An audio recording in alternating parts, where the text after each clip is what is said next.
You can't ask them unless you have trust of the client. Right. Otherwise, the client's going to get upset with you. They might resist, react, and not respond. So the second question is, you imagine going to the doctor and you're feeling perfectly fine. They've been doing some tests, but you feel good.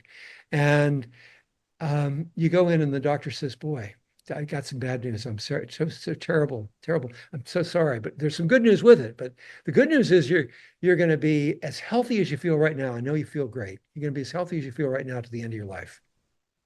The bad news is there's only 5 to 10 years left. Yeah. There's nothing we can do about it. 5 to 10 years left. And you won't know. It'll be at least 5, and you might make it to 10. You won't Hmm. pass. So then the question is, how would how would things shift for you? Yeah. What do you What, prioritize? yeah, what would you do with your life? And I don't know how you answered that question, but a lot of people, they think more about relationships then. They think more about the people that are dear to them, Yeah. their family often. Some people, that's not the answer. Some people, there's something else that's wildly creative or deeply spiritual. Welcome to AFO Wealth Management Forward, a podcast powered by Arrowroot Family Office that's at the intersection of accounting, wealth management, behavioral finance, technology, and entrepreneurship. We help accounting firms and financial advisors grow their practice by going beyond the numbers as we learn from industry leaders and subject matter experts to discover the secret to their success. A podcast that highlights everything from the transformative power of AI to embracing the human-first approach of behavioral finance to help you understand the psychological and emotional relationships to money and meaning. Here is your host, Rory Henry, director at Arrowroot Family Office and author of Holistic Guide to Wealth Management. All right. Hello, everyone. I have another phenomenal guest joining me today. I'm really excited to have him on the show. He is a Harvard-educated financial planner. He's a mindfulness teacher. He's the founder of the Kinder Institute of Life Planning. He's known as the father of life planning. He's revolutionized financial advice for more than 35 years by training over 5,000 professionals in 30 countries.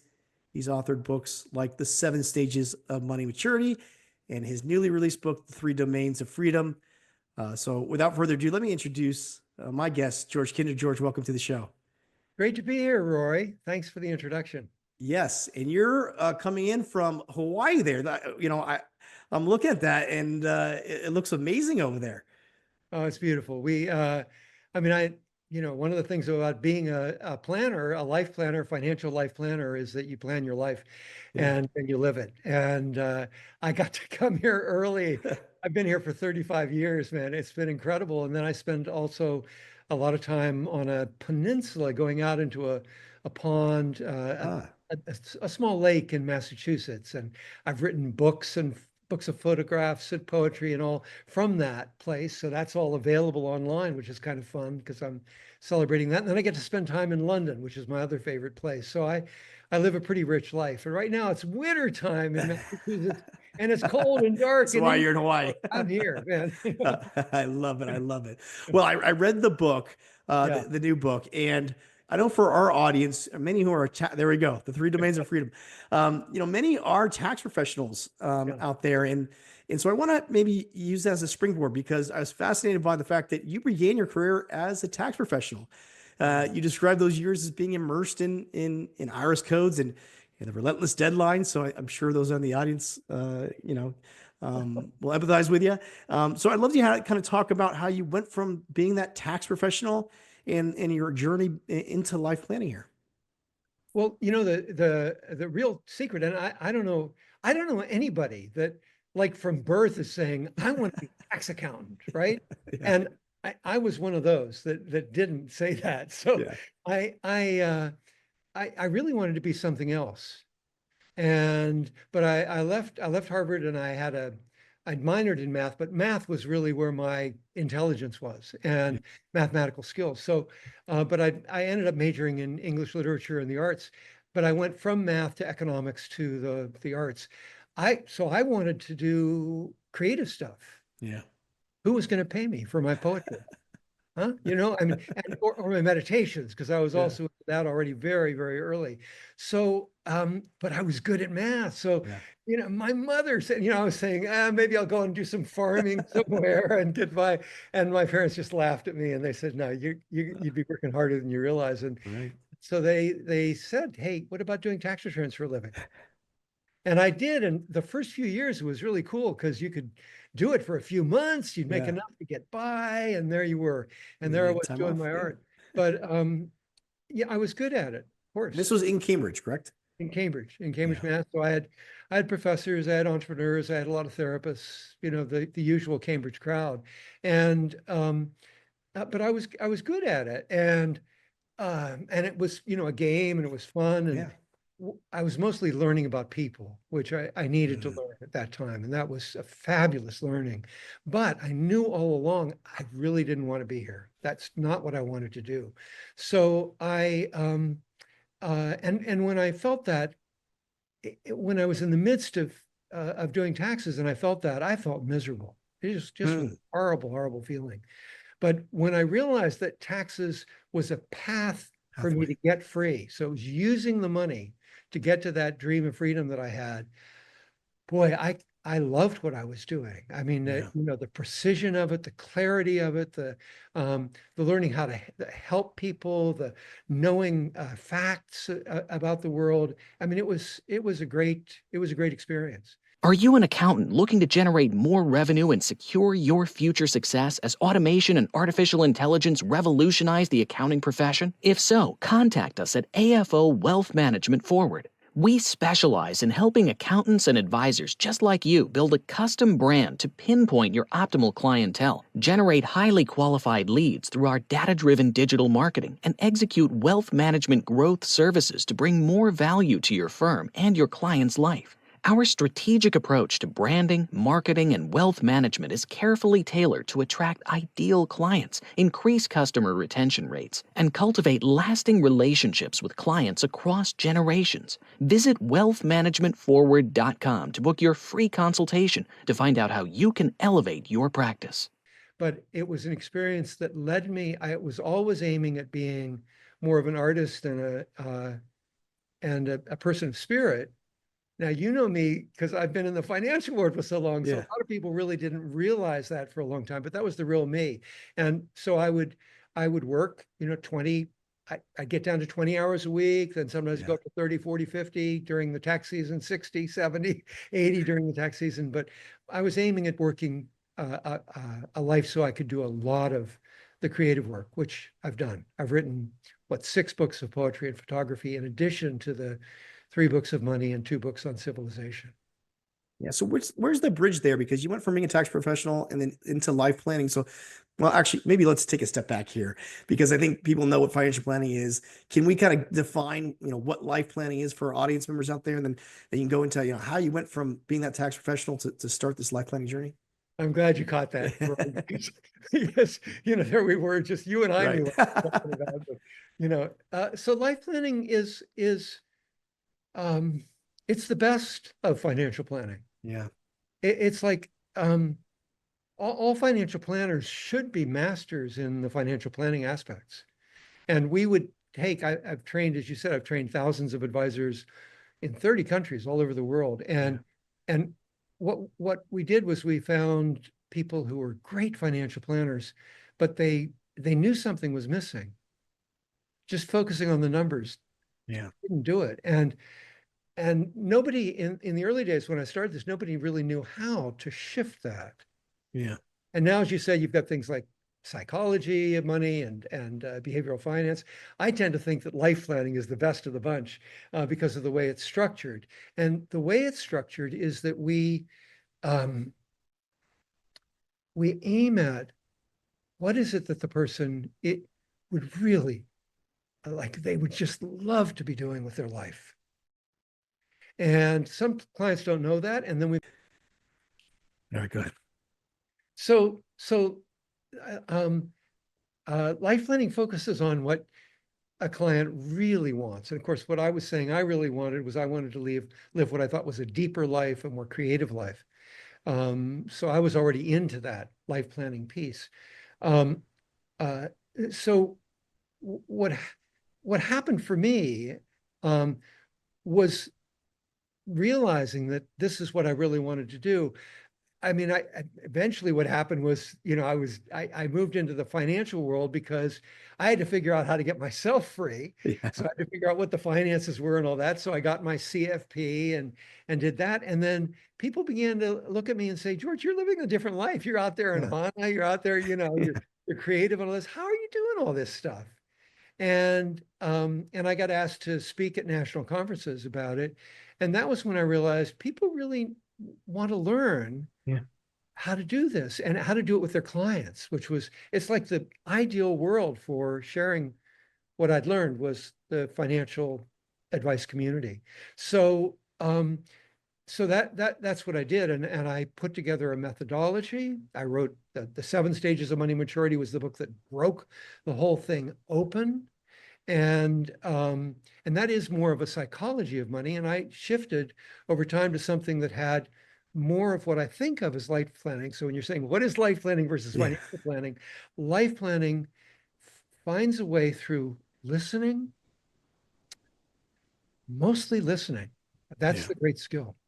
And then building that incredible sense of trust, because that you got to have that. In the money world, nobody trusts anybody. So Right. we train people how to be really trustworthy in everything they do.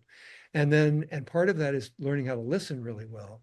And then out of that listening, beginning to frame through some questions and exercises, but they come later. The first thing is building the trust and Trust. the listening. And through those questions and through learning who the person is, you get excited when they Yeah. talk about what they love to do. You can't help it. And so you build from that toward what is it? I think of it as the dream of freedom. What's your dream? And we build an image for them that is so tantalizing. Yeah. We offer it to them. It's like an offer. It's like a sale. We offer it to them. Hey, how would this be? This Yeah. is how you're living now. How would this be? I always say that we can help people paint their movie, the ideal movie of their life. There we go. And We're really directors in helping them paint the movie of their life. that's right. And what we do, one of the terms we use is once they've bought this, then we say, okay, let's paint the picture, like what you're saying. Let's really live into it. And so the finance really becomes focused on us living flourishing lives. Yeah. And that's the important thing for all of us. I mean, in India that they live, multiple lives and all this stuff. We don't know it here in America necessarily. So if we're only living once, let's make sure it's an incredible It's a life. great life. Yeah. Well, I know we want to go into the evoke process as well as the 3 questions because, for our audience, I think it's impactful. It's legendary in the financial advisory community here, George. But I want to start out by going into the book because I know the first part of the domain of freedom is mindfulness and the freedom of moments and really how those moments are hidden jewels. And the power of meditation and being mindful is really that first step in the domain of freedom. So let's kind of use that as a springboard and talk about that first. Yeah. Thanks, Rory. The book is really a summation of everything, I think, in a way that I've learned. And I tried to write it so it's really compact, as you know. Yeah. You've listened to it, and I tried to write it as a book of wisdom, so people would feel the wisdom inside of it. And one of the things that I've learned, all of my books, I've written like 12 or 13 books, all of them are about freedom. And what you and I were just talking about, the dream of freedom for life planning. So I've written a couple of books. Mindfulness plays a role in all the books, and one of the books is explicitly about mindfulness, one of my books. So I like living in freedom. I mean, it's just true. I like living it, and I like living it all the time. And so I thought, well, how does that really work? And how does it work for me? And how would it work for others? And where do we not feel that we're living in freedom? Yeah. And so so I've got 3 domains. It's each moment, your life, which is life planning, and then civilization, which is the complex one. I know we'll get to it. But so each moment is yours. We don't quite realize that's a moment of freedom, that those are moments of freedom. But the trick question, you've read the book, so you might remember what it is, but I ask trick question of big audiences. I say, have you ever experienced a moment of freedom in the past, like walking the beach, playing with your kids, doing something wildly creative, inventive with your business, making love, have you ever experienced a moment of freedom in the past? And I get everybody to raise their hand. Yeah. I've told them in advance because I hate to pull the rug out from under somebody, but I tell them it's a trick question. Yeah. And they all get it wrong. We've never experienced, and I frame it, I might have framed it wrong here, but have you ever experienced a moment of freedom in the past? We've never experienced a moment of freedom in the past. The only time we experience freedom is right now, in the present moment. And when you realize that and you really start playing with it, I mean, at first it sounds like one of these childish questions that Einstein used to say were the best questions to ask. Well, it's a phenomenal question because if you really focus on it, you realize that the past and the future, it's how we drive our life, right? Where am I going next? And what am I going to buy at Whole Foods? Right. It's the prison of the past and the prison of the future. Right. And all the therapy models back in the past, we got to work that stuff out in order to get here. So here, what you realize is that the present moment is the only moment we've ever experienced. It means that the present moment has a far higher degree of reality to it than the past or the future. Yeah. And that's a phenomenal thing. Why is it that in our college work, in our high school work, in our grade school work, we weren't taught the mastery of the present moment? Yeah. We focus a lot on the past, the future, and how to navigate, how to manipulate the world, how to make our way through. So the freedom, it turns out that there is and you've alluded to it, there's a methodology for that mastery of the present moment. And it's called mindfulness. And there are different approaches to it, different meditative approaches, contemplative approaches in all the religions and also in secular life now. The practice of mindfulness, the way I teach it and the way many people are teaching it these days, is about really narrowing into being here in the present moment. It's a practice toward the mastery of the present moment. Well, what does the mastery deliver? It delivers freedom. It's incredible. Yeah. Let's talk about maybe this in practice here. Do you have for our audience some best practices on how to get into that meditative state? I know, that you talk about external versus internal, right? How much time for beginners. I always like to give our audience some practical steps to get started here if they're not meditating. Yeah, great. And I don't think of it so much as a meditative state as just coming to being right here. Yeah. Like if you and I right now in this moment, we just come to, drop all our agendas of what this conversation even is about and just being here in our skin and our seats, feeling the temperature and taking a breath and just being here. And that's really the essence of it. But what, let me give you an even better essence. You're there in LA, man, the beaches are wonderful, right? And the mountains are great. And oh, what a wonderful place to live. And so nature, when we step into nature, immediately we feel the present moment that touches our skin. We know we're here. And so nature is a great place to understand what I'm talking about, what we're talking about. Nature is trying to teach us to be right here. But the practice is more difficult than nature, much more difficult. It means usually closing your eyes, usually focusing on the breath, either at the nostrils or the belly, and on the sensations, not thoughts. And I think you really need to do it at 20 minutes. Yeah. And do it for a minute or two and get benefits. Right. You and I just here, we just got to benefit from just letting go. But you do it for 20 minutes, and what's happening is you're beginning to accumulate that as a habit of mind. And what that habit is doing is it's letting go of all your distractions. It's letting go of, it's forming emotional intelligence about how to be here. Incredible. Yeah. And I know you talk about mindfulness and the practice of transforming suffering into wisdom. So I want to have you touch on that because, a lot of people are dealing with issues or are suffering, but we can really reframe that and turn into wisdom. So let's talk about how we can do that here, George. Thanks, Rory.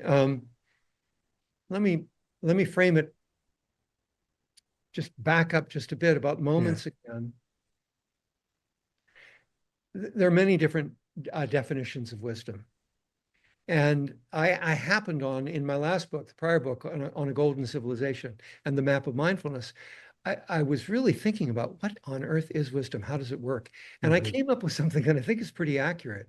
And that is wisdom is the selfless understanding of the present moment and the impermanence that Mm. surrounds it. So it means that you're here in a way that you can see things clearly, selfless. You're not attached one way or another. You Yeah. can see consequences. You can see the things that led up to this. That's a pretty good place to be in for wisdom. But then when you're talking about wisdom from suffering, that's a really interesting one because we get stuck in suffering a lot, don't we? And Yeah. all those conflictive emotions come. Yeah. Oh, geez.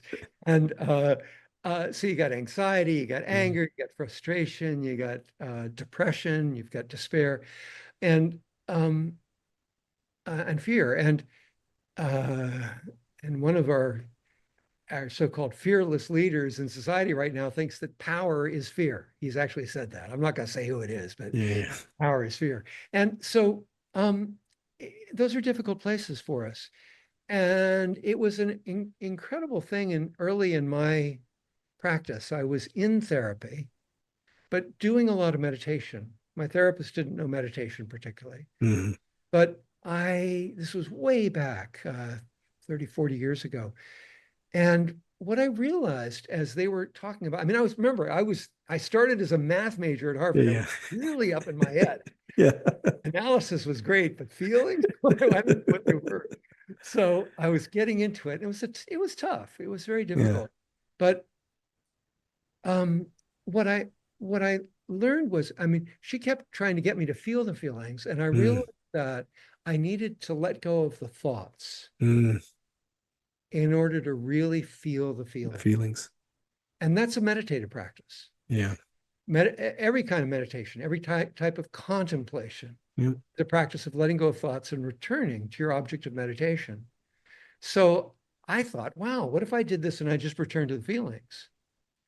So, and what I found was when I returned to really intense states of anger or despair or fear, I could feel that incredible shakiness. Hmm. And as I let go of the thoughts and felt it, it was like being in an intense movie. Mm. It was really alive.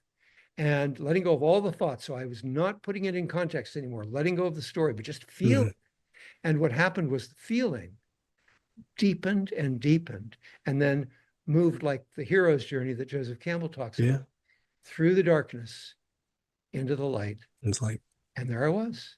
And it's just feeling those sensations in the body, recognizing that we experience all of those sensations as physical sensations ultimately. At first, it was hard because, I mean, it's hard for a guy yeah. or anybody who's up in their brain a lot Right. to feel at all in their body. Yeah. So I get so many questions here, George, and I could probably take this. Um, and that leads me to people who are in their heads and, thoughts lead to feelings, feelings lead to actions. Right. And that's the power, I guess, of being mindful, letting go of those thoughts and just having those feelings. Yeah. It's hugely about being in the moment. And let me just say that the practice, my meditation book was called Transforming Suffering into Wisdom. Yeah. And it's got like 80 or two page chapters of meditations. And they're all about that, moving. How do you do that? And it's one of the most exhilarating set of practices that I have gone through in my life and that I've taught for years in meditation and then in the financial world. Um, because it takes what we think is an impossible dilemma that we're stuck with, and it finds a way into its momentary nature as a darkness to move through Mhm. into the light. It's so dramatic and extraordinary. Um, Yeah, let's move to the second domain here because I know the first domain, George, is the foundation. But the second domain, we're building off of that, and this is where we get into the life plan. And I know you can talk about evoke in the three questions here, but let's start by talking about the freedom of life and how we can really map this out and live the life that we truly want.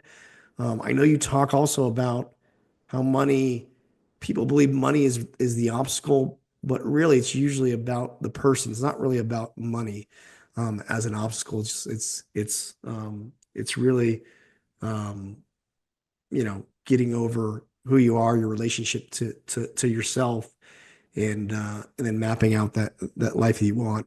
So let's dive into the freedom of life here, George. so when a client comes in, they'll usually be their mindset is the obstacle is money. Yeah. And when you present, as you were saying, the film, Yeah. paint the film, and paint the picture, paint the dream of freedom, as you and it takes trust for a client to trust you. I mean, you need to build the trust first because otherwise they just think you're a salesperson, you're a spreadsheet person. What do you know? You're a numbers guy. I mean, what do you know about this? And you don't even know who I am. So Right. how can you do it? So we have to be careful not to be presumptuous in that. And we need to build the relationship so the client really feels connected with us. And then when you do that, the client sees that you're really there for them in either Hmm. that excites them or moves them deeply, because sometimes it's a secret sorrow that is this dream of freedom that they need to move through and understand. That when you frame that in that way, and then you give them the choice and they choose it, and then you ask them. So, and one of our questions in life planning is, so what could possibly get in the way? Right? Like, here's the great dream. This is who you're meant to be. What could possibly get in the way? And at that point, it's very common, maybe half the time, certainly 20% of the time, for the client to just say, geez, I guess it's really only me. Yeah. And if they don't say only me, they might say nothing. Like they're ready to go for it, right? Yeah. And this what the nature of freedom, we feel freedom in the present moment. We know that. Yeah. But if you think about that painted film, that painted picture, um, and living that trajectory, moving toward it, experiencing it now and then, moving toward it, experiencing it, what is more exhilarating than being on that path of freedom? Yeah. So that's what's extraordinary. And again, I come back to the experience of it because that's what we want. We want to live in freedom. We want that experience all the time. Yeah. And I know you spoke about or you wrote about in the book the fact that I think people get frustrated because they aren't necessarily living their life plan. They may be living their parents' life plan, right? Or there may be circumstances that have caused them, to give up on those dreams. So can you talk about that and how we can, map out that dream or map out that life, and how that'll alleviate a lot of the concerns, a lot of the anxiety or stress that you have, so you can be more contemplative, right? Do the mindfulness practice. It'll free up more time to live in those moments. So let's talk about that here, George.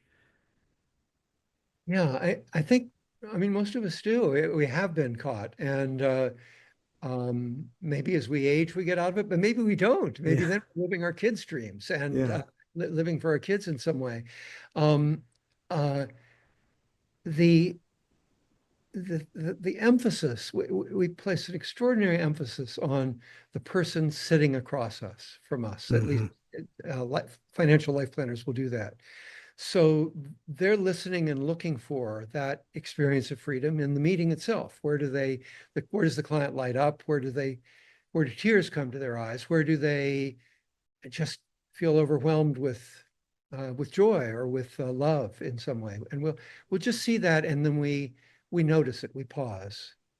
So by building that dream, and then using the 3 questions and I do another thing called ideal day, ideal week, ideal Yeah. year. Live that, man. And what would that look like? And as you begin to get more and more toward that terrain, we emphasize that instead of living for the parents, living for the job, living for the spouse, Yeah. or even living for the spouse. If spouses come in, I want each person to live their dream of freedom. Yeah. Each of them individually, be fully alive. And then we bring the couple together. I mean, you do it all in the meeting, and they fall in love with each other again. You see how alive their partner is becoming. It's incredible. It's a rediscovery process many times there, George. Yeah. Well, let's talk about the 3 questions because they are powerful. I've been through it myself, and I want you to share this with our audience because I think it's a great way to illuminate how we can map out that life plan. So, let's go into what those 3 questions are. So, this all came out of working in money, Yeah. right? I was a financial guy.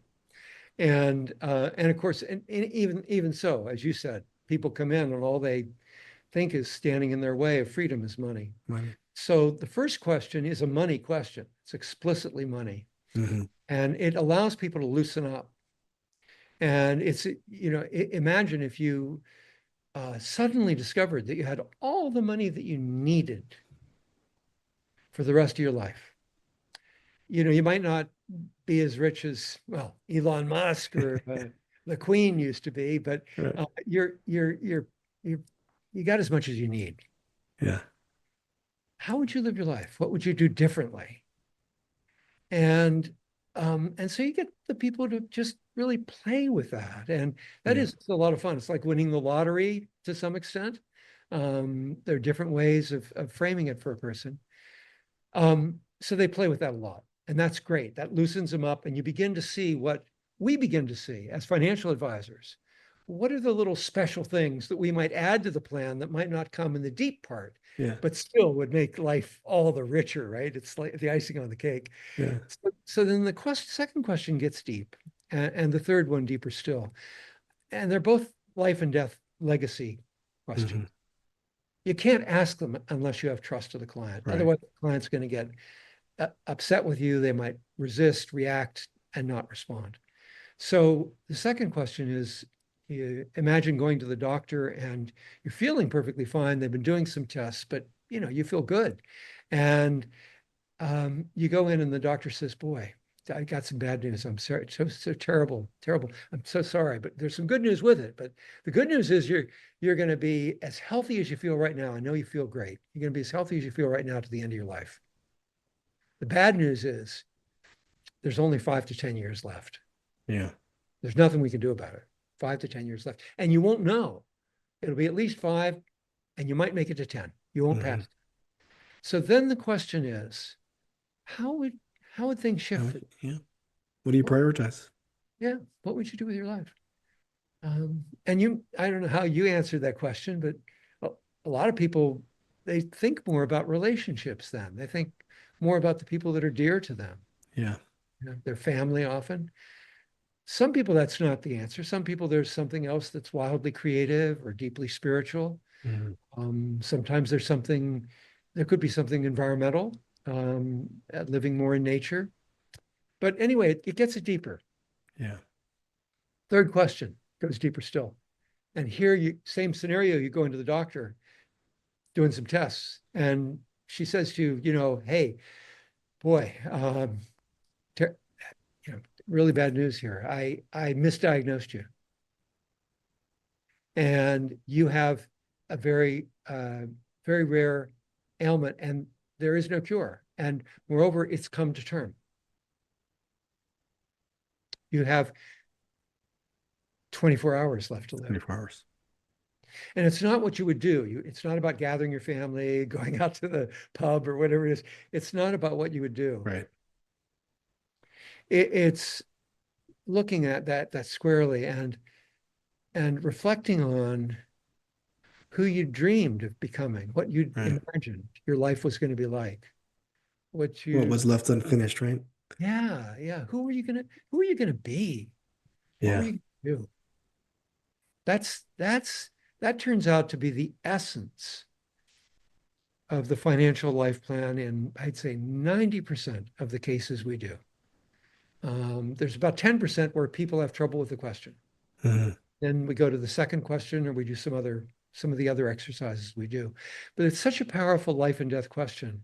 And sometimes you think, oh, what does it have to do with money? And sometimes even you go, it has to do with someone who died a while ago. And, how do you deal with that? Well, that's something for us to hold and kind of uh, hold the grief with the person, Yeah. and then drive toward the dream of freedom and acknowledge that they have to go through this to get there. But mostly people say, it's about, living, I wish I'd done this incredibly creative thing. I wish I'd had more time with my Yeah. kids. I wish I'd been kinder in life, but I had to Yeah. do the job all the time. And so those are the things now, those are the things to focus on. It's amazing. Yeah. And I highlighted this in the book because you said really the life planning process, you identify what brings the greatest fulfillment. And you said it's gain clarity, confidence. And I love this word, George. I use it all the time. And people are like, oh, that's a good word. And gumption, right? Yeah. Which is really a combination of courage, resourcefulness, and initiative. I love the word gumption. So, I love that how you put that in the book because really that process does give you clarity. It gives people confidence to maybe live the life they want, and then it helps them take initiative to do so. Yeah, exactly. And I mean, gumption, I thank you for I love that bringing word, it back. George. I love it. I've never had anybody ask me about gumption before, but I love it. I'm totally with you. And it does because what we've held ourselves back from, uh, it takes a kind of gumption Gumption. and Yeah. initiative to go Some at it. chutzpah, right? Yeah, exactly. So beautiful. Well spoken, Rory. Yeah. Yeah. I love it. I love it. All right. Let's move on to actually, you know what? I want you to touch on the evoke process for our Oh, audience members here. So can you talk about, the acronym there, evoke, and then, how practitioners are using this to help them uncover the life planning? you bet. So normally you go into a financial planner office and they'll give you a list of goal questions. Yeah. You fill them out or you answer them quickly, and then they're on already to let me show you what we do Right. and show you all the spreadsheet and all this kind of stuff. They're the marquee. It's not about you, it's about their marquee. Right. And moreover, the answers that you put down, it's not touching your heart. It might touch your heart a little bit, but they don't know what touched your heart.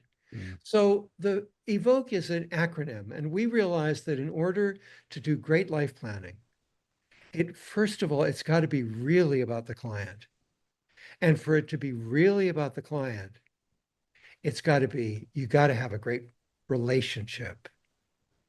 So it means really being here Yeah. for who that person is sitting across from you. And one of the things we learn to do in meditation is we let go of all of our, as best we can, and we build this over a lifetime, but we let go of our aversions and our clingings. And so it makes it easier to be with a client. In the early days, some people haven't done that enough, and there are some clients that they can't work with for, maybe political or religious or other kinds of social reasons, and they can't Yeah. do it. I mean, I'll tell you, I couldn't live with someone who was a crook. I couldn't work with someone. I threw them out of my office. Yeah.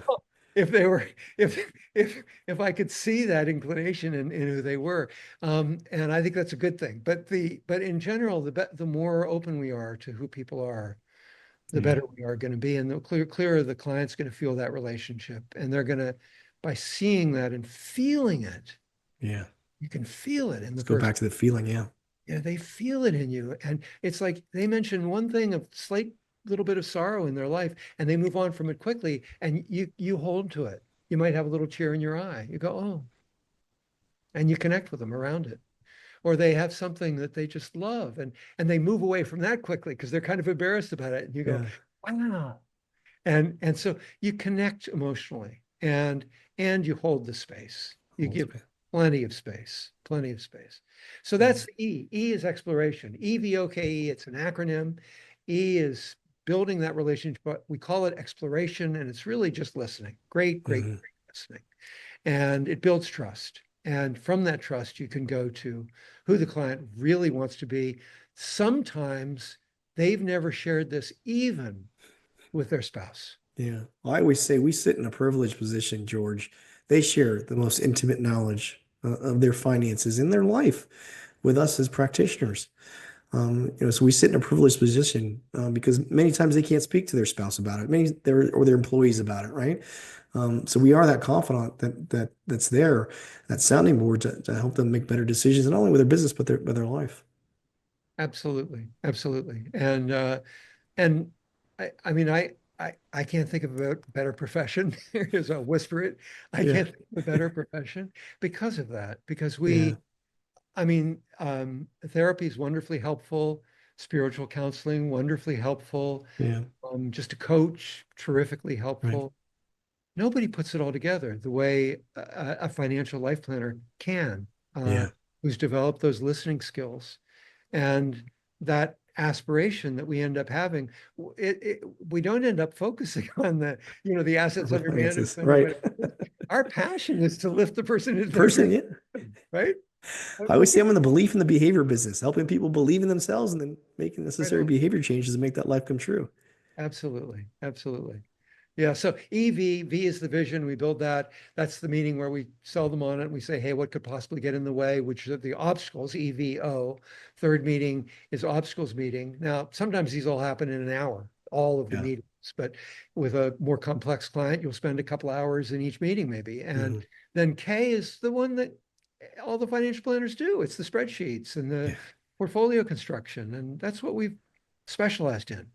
Yeah. Life planner is specialized in listening Yeah. and connecting around these dreams of freedom. And then E is execution, making it happen. And what Yeah. happens, what's amazing, and I know you've seen this, Rory, is that when you do it well, clients are starting to execute right after the first meeting, maybe even in Yeah. the first meeting. So they come back two They weeks. have gumption. They've got gumption. They've solved a bunch of the problems. You go, holy Right. cow! I thought we were back here, and now you've already gone all the way over here. So it's an incredible process. Yeah, But that's that listening part where we can get to that client's why, right? When we hear their story and better understand them, we can then craft a plan, a life plan to help them meet, all their goals and aspirations. that's right. That's right. Yeah. Well, I know you touched on it briefly, but I want you to maybe touch on a little, expand on it because you do talk about the ideal day, the ideal week, and ideal year. Yeah. Can you talk about how you work with clients on that? I just love that exercise. I mean, Yeah. we got I think four exercises that we do, and I love them all, but this one Yeah. I love because it's really pushing you to think, if you had the ideal life, Ideal. Yeah. you can do whatever you want, Whatever man. you I want. mean, hey, you got the assets, whatever, you can do what you want. And so how would ordinary day look for you? Yeah. For some people, it's just wildly creative. They can't even do it because they're just completely free. But usually there's a structure. People have things they're passionate about, boundaries and all this. Often people want to continue to work, but they Yeah. want to work a little bit less. Yeah.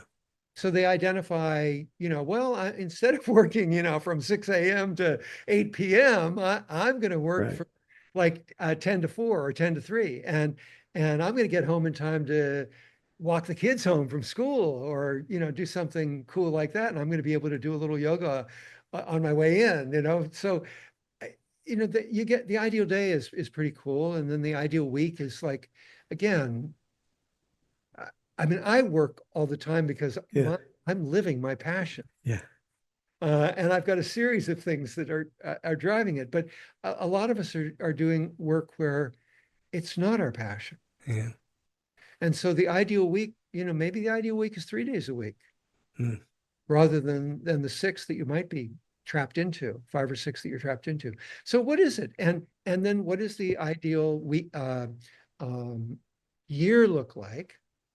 Ideal day, ideal week, ideal year. So, do you go skiing in the winter? You go for Right. a beach vacation? Where do you really like to live? Are you splitting your You're time spending between the time with you. country and the city? That kind of thing. And so we get people to really identify it, and we say, no, don't. There's no conflict here. How would you do it if you were totally free? Yeah. And then we part of our work is to build on those places. Reverse engineer. Yeah, yeah. What would be incredible? And sometimes you give them, instead of the 2 week vacation, you give them 4 weeks, and Yeah. they're getting 4 weeks already, you can get a couple of months where Yeah. where they want to go, and you have a 3-year plan where they get to, buy the cabin in the woods or whatever it is, and there they are, and aiming at remote or something. So, there's so many different ways that we can figure out how to live a great life financially, and that's one of the cool things about what you and I have done, right? Yeah. Yeah. And it got me thinking because in the book, I loved when you talked about how when you were younger, you wanted to sing and play rock and roll, but you did have some societal and family influences that got you into math and Harvard, right? But I loved that you talked about during the pandemic how you worked with your daughter London and started writing music. Is that right, George? Yeah, yeah, yeah. It was incredible. I mean, what are you going to do? You Yeah. got two 16-year-old daughters, COVID hits, and they're spending the summer at home. Yeah. How are you going to handle Oh my that? goodness. So, so it was pretty amazing. I figured out something really wildly creative with both of them that I could do, Yeah. and that would hold their interest. I could pay them some, Yeah. uh, and and and I was 72 years old. So, Yeah. and to boot, I had long COVID. I Yeah. had tremendous fatigue. So it was a challenge. But I'd always wanted to write, great songs, originally the crooning songs of the Yeah. 50s and 60s. And I became a fan of the folk movement and the protest movement. And Yeah. Dylan was a big fan. And it was a big deal this week as my daughter London got to see the Bob Dylan movie. And I heard it's an excellent movie. yeah, Timothy Chalamet does a great job here. it sounds really incredible. Yeah. And it's my favorite period. I love the early Yeah. Dylan. But uh she and I at age 16, she did not take to Dylan. I kept trying to show her some Dylan stuff. And she kept trying to show me who's the great fabulous woman singer, and I'm just spacing Taylor out. Swift. Taylor Swift, Yeah. right? Yeah. Yeah. Yeah. And then the boys from England, and now it's the boys from Korea. And so Yeah. she had these groups that were her groups. So Yeah. we were tangling there, but we managed to make it through. And we wrote a good 7, 8 songs. And That's I think awesome. they're good. They're on Spotify now. I put them Oh, nice. periodically on my social media site. You can see her and me singing. Yeah. She's got a really good voice. And Yeah. I'm like, I wish I could hold it even as well as Leonard Cohen, but I'm okay. But I didn't have any practice. And Yeah. yeah, anyway, that was, yeah. All because, the third question has loosened me up enough to know that I want to live a dream of freedom, and I Yeah. want to support whoever I'm with around their dreams too. So this was Yeah. helping. Yeah. I mean, that leads and perfectly then to the third domain of freedom, right? Freedom of civilization. And how if we do our part in the moments, if we do our part in the life plan, we can really improve civilization. So let's dive in here for the last domain, George, the domain of the freedom of civilization. Yeah, this is one that a lot of people struggle with, and not rightfully so. I mean, we just went Yeah. through a horribly difficult election, Yeah. and I mean, there's geopolitics. It seems like the world's on fire. world's on fire. Half the Yeah. population of America ended up being devastated, and would have Yep. been devastated the other way if it had Other way gone the around. other Yep. way. And it was like, oh my God, what a terrible place to be in. And but first, I want to just say that I want to recognize for everybody, and I think we know this, civilization is meant to be a place of freedom for us. It's why we Mhm. created democracy in the first place. Yeah. Democracy was about freedom. And this is one of the things that I think many of us are fearful of. We want to make sure that democracy doesn't demise as a consequence of what's happening globally and nationally. And but freedom, we build it in so many ways. I get to live in 3 incredible places. Yeah. How could that be? I'm 76 years old and I'm thriving and alive and have vitality. How did that happen? Yeah. My ancestors didn't have that. Yeah. So there are so many things that we have that are so wonderful and so valuable. And it's really valuable. It's important to celebrate that because that adds energy for us. It gives us the sense that we're in this together with lots of people, and everybody has something to celebrate in Yeah. regard to this. Most of our friends certainly do, and a lot to celebrate. But it's also important to recognize those places that haven't been completed. Yeah. And I think it's extremely important to take them on right now and make them become a place of freedom. One of the things, I mean, I think this is amazing. As I wrote this piece, I realized all this stuff about, for the first time in the history of humanity, we have come together as a species. Mhm. And we've come together, and here I'm going to show it for anybody who's watching. Whoa, yeah. You know, Those devices. 90% of Yeah. people all over the world have a smartphone. Yeah. So imagine this, if our smartphones, so this is why I say there's work for us to be doing, if our smartphones shared only, instead of some of the stuff they share, Yeah. shared only the truth, the whole truth, and nothing but the truth, wouldn't we as a civilization be able to listen and debate and talk about it and talk with each other, be on a different side of everything, vote and have a democracy that in fact was intelligent and talking about species, who we are as human beings, as Homo sapiens? Wouldn't that be incredible? Yeah. And I think we're there. I think we have that. And so I'm really working on a movement to make that happen. And I'm building economic things to make it happen. I'm trying to build websites and social media. I'm trying to build workshops for businesses to make it happen and to popularize this notion. Yeah, Well, let's share that notion, because that's the fiat mission, correct? absolutely. That's the fiduciary in Yeah. all things, right?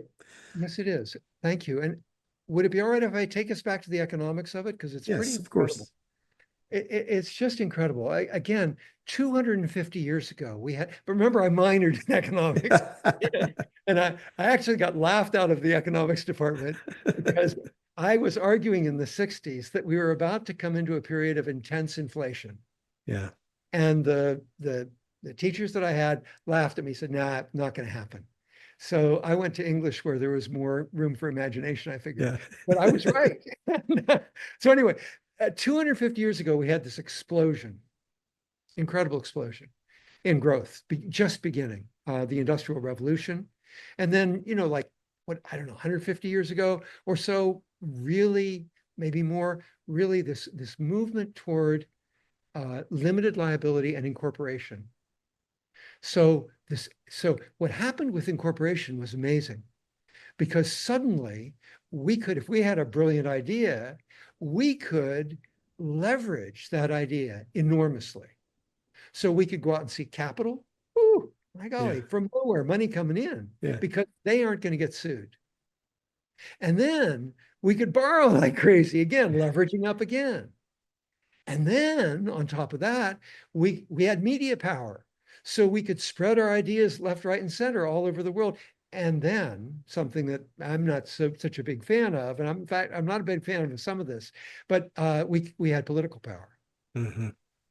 Personally, I think political power belongs to each of us and not to institutions. But so all this power came out of it. And I thought, here we are in a place where most of us know the world's in trouble. Yeah. The climate is just, pretty much all of us know that. And we know that democracy is in trouble around the world. We got wars. Shouldn't this be over by now? We've had nuclear weapons for 75 years. Shouldn't we have finished with them? And we've got AI coming next, right after these terrible things and terrifying things. And then there's something, I don't know if you saw it, but they're called mirror molecules. They're talking about how we could mess up cloning and biological research and really destroy the whole race.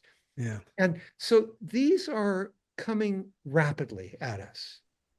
And there's a reason for that. So you and I know this term because we're business people. We know this term, and a lot of your audience knows it, which is scale, going to scale, right? And what going to scale means, as we become global, is that not only do we take our ideas to scale, but we take these little things within our ideas that are called, the economists call negative externalities. So in the oil companies, the fossil fuels, they didn't intend to pollute the earth like crazy. That was not their intention, but there was this little negative externality. So it grows just as the great idea grows. So what I realized was that there's something wrong at the base. If we had the perfect capitalist system, we would find the greatest of human hearts at the top of every hierarchy of power. We would find compassion and wisdom, and we don't find it anywhere. So my thought was fiat, fiduciary in all things. My thought was, I bet if we just required something at the beginning of incorporation, where every institution was required to be humane. You can't make them human, but you can require them to make them humane, then we wouldn't have these problems. So here it is. It's a one sentence legislative proposal. And that is that every institution, whether corporate, government, or nonprofit, is required to place the truth, democracy, the planet, and people ahead of their own self-interest. It's that simple. That's simple. I love it. Well, I think that's a great spot to end on here, George. I want to thank you so much for coming on the show. If someone wants to get the book out there or reach out to you, what's the best way to do so? Well, the book is, available obviously on Amazon. And Audible, yeah. I have two websites. One that's the life planning trainers, and you can find registered life planners on it, called Kinder Institute.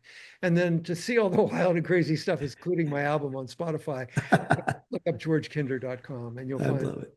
I'll put that in the show notes. George, thank you so much for coming on. Thanks, Rory. Yeah. All opinions expressed by Rob Santos and Rory Henry on this website podcast interview are solely their opinions and do not reflect the opinions of Arrowroot Family Office LLC or their parent company or affiliates, and may have been previously disseminated on television, radio, internet, or another medium. You should not treat any opinion expressed by anyone as a specific inducement to make a particular investment or follow a particular strategy, but only as an expression of their opinions. Past performance is not indicative of future results.